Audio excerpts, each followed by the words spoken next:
Hello students, हम कर रहे हैं क्लास 7th एसएसटी का हाफ ईयरली का question paper. SST half yearly question paper. चलिए स्टार्ट करते हैं। फर्स्ट क्वेश्चन है हमारा, तो फर्स्ट क्वेश्चन है बच्चों वो हमारा है, क्वेश्चन में पूछा है आपसे, which two major cities were under the control of Chahamanas. तो चाहमाज के अंडर कौन सी जो जो सिटीज थी जो चाहमाज के अंडर आती थी। आंसर है आपका, चामास की जो अंडर सिटी आती थी दिल्ली और अजमेर। ऑप्शन बी इसका करेक्ट आंसर होगा। तो चामास के अंदर कौन सी सिटीज आती थी दिल्ली और अजमेर आती थी। क्लियर है। नेक्स्ट है question 2, which ruler first establish his और हर कैपिटल एट दिल्ली। दिल्ली में किस रूलर ने सबसे पहले अपनी कैपिटल बनाई थी। तो दिल्ली में राजपूतों ने अपनी कैपिटल बनाई थी। तो इसका आंसर है आपका Tomar Rajput, option A. Question number second का आंसर है ऑप्शन ए, तोमर राजपूत। क्योंकि याद रखना, राजपूतों ने सबसे पहले क्या करी थी, जो राजपूत थे उन्होंने ही अपनी कैपिटल सबसे पहले बनाने की कोशिश करी थी। नेक्स्ट है, who wrote the famous book Akbarnama. Akbarnama किसने लिखी है। जनरली बच्चे इसमें अकबर लिख देते हैं, मगर अकबर ने नहीं, अकबरनामा अब्दुल फजल ने लिखी थी। तो इसका आंसर है option B. Question number third का आंसर है आपका ऑप्शन बी, किसने लिखी थी, अबुल फजल ने, ABUL Abul Fazal. Next, which of the following is not the natural ecosystem. Natural ecosystem जो है कौन सा नहीं है। इकोसिस्टम समझ रहे हो ना, जैसे फॉरेस्ट है ये इकोसिस्टम में ही आएगा, ठीक है। रिवर, सी, ये भी इकोसिस्टम है। तो यहाँ पे बोला है कौन सा नहीं है, नॉट एक्ो, यहाँ पे नॉट पूछा है, नॉट पूछा क्या है, नॉट नेचुरल, नॉट नेचुरल ये पूछा है आपसे, ठीक है ना बेटा। तो नॉट नेचुरल जो है, नॉट नेचुरल इकोसिस्टम जो है वो कौन सा यहाँ पर आपको नहीं है। तो यहाँ पे आएगा एक्वेरियम। एक्वेरियम जो है नेचुरल इकोसिस्टम नहीं है। उसके अलावा डेजर्ट जो है नेचुरल है, फॉरेस्ट नेचुरल है, लेक नेचुरल है। तो aquarium is not a natural ecosystem. Next question है आपसे, question number 5, which of the following is the threat of environment. Environment के लिए इनमें से कौन सा जो है एनवायरमेंट के लिए थ्रेट है। क्वेश्चन में पूछा है एनवायरमेंट के लिए इसमें से कौन सा जो है थ्रेट है, पूछा है ना आपसे। तो एनवायरमेंट के लिए जो थ्रेट है वो क्या है, वो है ग्रोइंग पॉपुलेशन, जनसंख्या का बढ़ना। जनसंख्या का बढ़ना जो है, ग्रोइंग पॉपुलेशन क्या है, it is a threat. Growing population क्या है बेटा, ये एक थ्रेट है। क्लियर हो गया, समझ आए यहाँ तक बात। Growing population it is a threat. तो आंसर क्या है इसका, ग्रोइंग पॉपुलेशन। ऑप्शन कौन सा हो जाएगा, ऑप्शन बी। क्वेश्चन नंबर 5 का आंसर है ऑप्शन बी। जनसंख्या का बढ़ना, ग्रोइंग पॉपुलेशन क्या है, एक थ्रेट है, ठीक है। ग्रोइंग प्लांट, ग्रोइंग क्रॉप्स ये कोई थ्रेट नहीं है। नेक्स्ट है the inner most layer of the earth. तो अर्थ की इनर मोस्ट लेयर कौन सी है, क्वेश्चन नंबर 6 से पूछा। तो इनर मोस्ट लेयर है कोर। कोर क्या है, इनर मोस्ट लेयर है। तो इनर मोस्ट लेयर अर्थ की कौन सी, कोर है, याद रखना, CORE। तो इनर मोस्ट लेयर अर्थ की कौन सी है, कोर है। क्लियर है। क्वेश्चन नंबर 6 तक आपको कोई डाउट है क्वेश्चन में, यहाँ तक क्वेश्चन क्लियर हो गए। चलिए हम नेक्स्ट क्वेश्चन करते हैं। नेक्स्ट क्वेश्चन, क्वेश्चन नंबर 7 देखते हैं।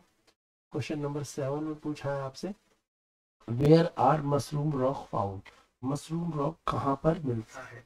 तो क्वेश्चन नंबर 7 में तो मशरूम रॉक जो हमें मिलता है वो डेजर्ट में मिलता है। ऑप्शन बी, क्वेश्चन नंबर 7 का आंसर है ऑप्शन बी। मशरूम रॉक कहाँ पे मिलता है, मशरूम रॉक हमें डेजर्ट में मिलता है। इसके बाद क्वेश्चन 8 में आपको केस स्टडी दी है। पूछा है what was the intensity of earthquake in Bhuj town on 26 जनवरी 2001। तो 26 जनवरी 2001 को जो भूकंप आया था उसकी कितनी स्पीड थी, कितनी तीव्रता थी। तो ये इसका आंसर भी यहाँ पे देखो लिखा हुआ है 6.9 ऑन रिक्टर स्केल, लिखा है ना 6.9 ऑन रिक्टर स्केल 2001। तो इसका आंसर भी 6.9 होगा, ऑप्शन बी हो जाएगा। तो क्वेश्चन 8 का आंसर हो जाएगा ऑप्शन बी, क्या हो जाएगा 6.9, ठीक है।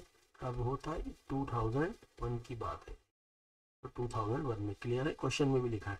नेक्स्ट क्वेश्चन है, when precipitation come down to earth in the liquid form it is called। तो जब प्रेसिपिटेशन अर्थ में आता है लिक्विड फॉर्म में, प्रेसिपिटेशन जब अर्थ में आएगा तो लिक्विड फॉर्म में किस चीज में आता है, लिक्विड फॉर्म में रेन ही आती है हमारे पास। तो ऑप्शन बी होगा, किस फॉर्म में आएगा, रेन की फॉर्म में। प्रेसिपिटेशन किस फॉर्म में आता है बेटा, रेन की फॉर्म में आता है, याद रखना, ठीक है। तब आएगा जब हम बोलेंगे ना लिक्विड फॉर्म, तो प्रेसिपिटेशन क्या होगा, तब रेन होगा, याद रहेगा। नेक्स्ट क्वेश्चन देखेंगे, क्वेश्चन नंबर 10। क्वेश्चन नंबर 10 आपको एक पाई चार्ट दे रखा है, एक डायग्राम दे रखा है और पूछा है कि what is the percentage of gas we inhale. तो देखो हम क्या करते हैं, हम दो प्रोसेस होता है हमारे पास, एक हम करते हैं इनहेल और एक करते हैं हम एक्सहेल। क्या करते हैं, एक्सहेल। जब हम क्या लेते हैं, ब्रीथिंग करते हैं, तो या तो इनहेल करते हैं और दूसरा काम करते हैं एक्सहेल। तो बेटा हमारे को ह्यूमन बीइंग को कौन सी गैस चाहिए होती है इनहेल करने के लिए, तो ऑक्सीजन चाहिए होती है। और हम जो एक्सहेल करते हैं वो कौन सी गैस होती है, वो होती है कार्बन डाइऑक्साइड। तो अभी आपसे क्या पूछा क्वेश्चन में, इनहेल पूछा है, तो आप इनहेल में किसको लिखेंगे, ऑक्सीजन को लिखेंगे। अगर एक्सहेल लिखा होता तो आप कार्बन डाइऑक्साइड लिखते। तो इनहेल की परसेंटेज पाई चार्ट में कितनी दे रखी है, 21%। कितना दे रखा है, 21%। तो ऑप्शन बी हो जाएगा। आंसर क्या आ जाएगा, 21%। क्लियर है, 21% इसका आंसर आ जाएगा, ऑप्शन बी। क्लियर हो गया होगा। Question number 10। क्वेश्चन नंबर 11 देखते हैं। क्वेश्चन नंबर 11 है, in the 1975 film Deewar a boy who work as a shoe shine. ठीक है, एक लड़का है जो शू शाइन का रिफ्यूज करता है to pick up the coin throw at home.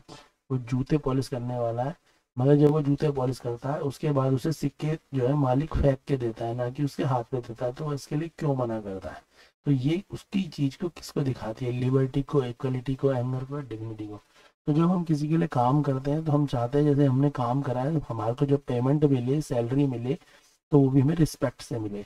अगर कोई कंपनी में कोई जॉब कर रहा है, कोई लाला की दुकान में जॉब कर रहा है, जब वो 1 महीने काम कर लेगा तो क्या उसको सैलरी लाला उसके हाथ पे देने की जगह क्या उसके लिए फेंक देगा फर्श में, वो उसके हाथ पे देगा।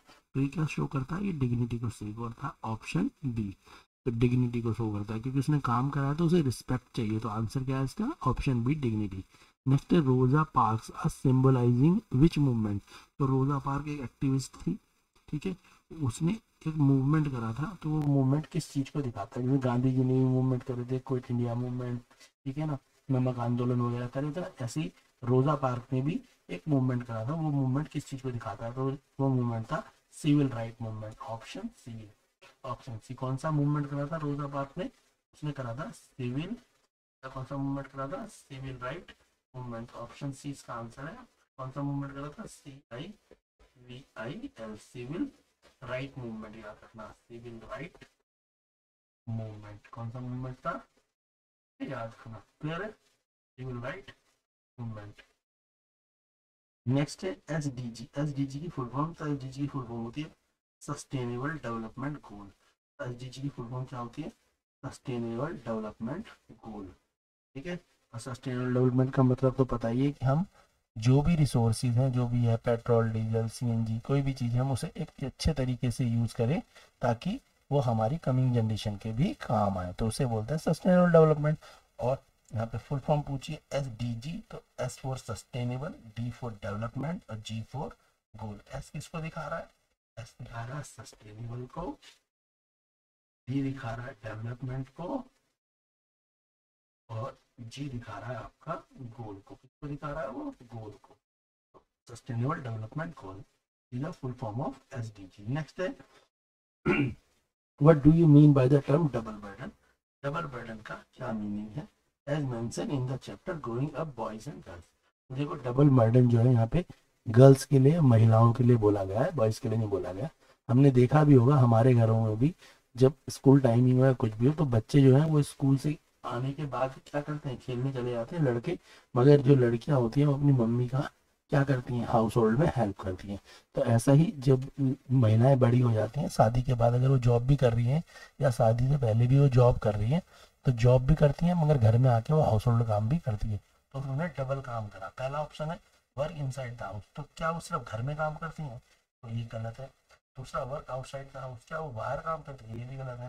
पर work inside as well as outside, ये करेक्ट है, क्योंकि यहाँ पे डबल बर्डन की बात पूछिए। डबल का मतलब दो बार काम करना। तो कहाँ कर रही है काम, घर में भी कर रही है, इनसाइड भी और आउटसाइड भी। कहाँ कर रही है, इनसाइड भी आउटसाइड। तो डबल बर्डन का मतलब क्या है, work inside as well as outside. हम करेंगे question number 15, who was consider foreigner in the past. तो यहाँ पे बोला है फॉरेनर किसको बोला गया है पास्ट में। देखते हैं इसका आंसर क्या होगा। आपसे क्वेश्चन पूछा है, क्वेश्चन नंबर 15 है, who was considered foreigner in the past. तो फॉरनर वैसे तो हमने सुना हुआ है, फॉरनर का मतलब क्या होता है, फॉरनर का मतलब विदेशी होता है, ये तो पता ही है ना। तो यहाँ पे बोला फॉरनर किसको कहा गया है, तो आंसर है फॉरनर किसको कहा गया है, तो आंसर है any stranger who did not belong to certain society. कोई भी स्ट्रेंजर जो किसी सोसाइटी से बिलोंग ना करता हो, ना कल्चर से बिलोंग करता हो, was not a part of particular village, और ना ही वो किसी विलेज से संबंध रखता हो, उसे क्या बोलेंगे हम, फॉरनर बोलेंगे, नोन एज फॉरनर। तो फॉरनर क्या, a stranger who did not belong, जो बिलोंग ना करे, याद रखना बिलोंग इंपॉर्टेंट वर्ड है इसमें, who did not belong to society और कल्चर और अ विलेज, ठीक है, इज कॉल्ड फॉरनर। एग्जाम्पल में आप लिख सकते हो फॉरनर, ठीक है, dweller was the foreigner of city. जो फॉरेस्ट ड्वेलर होते हैं, जो फॉरेस्ट वगैरह में घूमते रहते हैं, उनको हम फॉरनर कह सकते हैं। तो फॉरनर कौन होते हैं, जो बिलोंग ना करें किसी सोसाइटी से, कल्चर से और विलेज से, उन्हें हम क्या बोलते हैं, फॉरनर बोलते हैं। वैसे ही बोलते थे ना फॉरनर अंग्रेज, तो अंग्रेजों को हम फॉरनर क्यों बोलते हैं, क्योंकि वो किसी सोसाइटी से बिलोंग नहीं करते, किसी विलेज से बिलोंग नहीं करते। नेक्स्ट क्वेश्चन करेंगे हम।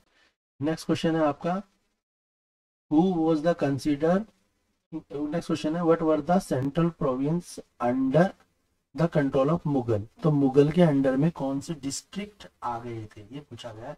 तो मुगल जो थे उनके अंडर में कौन से डिस्ट्रिक्ट, तो प्रोविंसेस का मतलब यहाँ पे आप डिस्ट्रिक्ट से भी समझ सकते हैं, समझते हैं ना, डिस्ट्रिक्ट का मतलब समझते हैं स्टेट्स काइंड ऑफ, ऐसे छोटे छोटे जो स्टेट्स थी, कौन सी ऐसी स्टेट थी जिनमें मुगल्स ने अपना क्या कर लिया था, कंट्रोल कर लिया था। तो आंसर है दिल्ली, सिंध, काबुल, मेवाड़, मारवाड़, गुजरात, बिहार, बंगाल, उड़ीसा, दक्कन। ये जो थे, ये वो प्रोविंसेस थे जो मुगल सरकार, जो मुगल्स थे ना, उनके कंट्रोल में आ गए थे। आप इसमें चार नाम याद कर लेंगे तो भी इनफ रहेगा, आप चार नाम भी लिख देंगे, दिल्ली, सिंध, काबुल, मेवाड़, ये भी आपके लिए इनफ रहेगा। क्लियर है। तो ये क्या है, ये वो प्रोविंसेस हैं जो मुगल्स के अंडर आ गए थे, कब, जब मुगल्स ने अपना इंडिया में कंट्रोल कर लिया था। नेक्स्ट क्वेश्चन करेंगे। नेक्स्ट क्वेश्चन है आपका, why do the tectonic plates move. Tectonic plates क्यों मूव करती हैं, तो इसका आंसर है tectonic plates move because of the heat from the radio active process. जो रेडियो एक्टिव प्रोसेस होता है, उसकी हीट के कारण टेक्टोनिक प्लेट्स क्या होती हैं, मूव करती हैं, जिसके कारण क्या होता है, अर्थ का इंटीरियर गर्म हो जाता है। तो आप आंसर लिख देंगे the heat from the radio active process cause tectonic plates moves. Clear है, शॉर्ट आंसर है, आप लिख सकते हैं। क्लियर है यहाँ तक के क्वेश्चन। क्वेश्चन 18 से लेके जो सेक्शन सी है, सेक्शन डी है, ओके स्टडी, ये सब आपको हमारी नेक्स्ट वीडियो में मिलेंगी। वीडियो को लाइक करें, शेयर करें, सब्सक्राइब करें, अपने फ्रेंड्स को वीडियो शेयर करें ताकि उनकी भी हेल्प हो सके। बिना ट्यूशन के ही आप अच्छा स्कोर कर सकते हैं अगर आप ढंग से कॉपी पेन लेके पढ़ें, वीडियोस प्रॉपर देखें और क्वेश्चंस के आंसर खुद सॉल्व करके देखें। वीडियो को शेयर करें, लाइक करें, सपोर्ट करें ताकि हम चैनल पे आपके लिए और अच्छे क्वेश्चंस पेपर ला पाएँ और आप एग्जाम में अच्छा स्कोर कर पाएँ। All the best.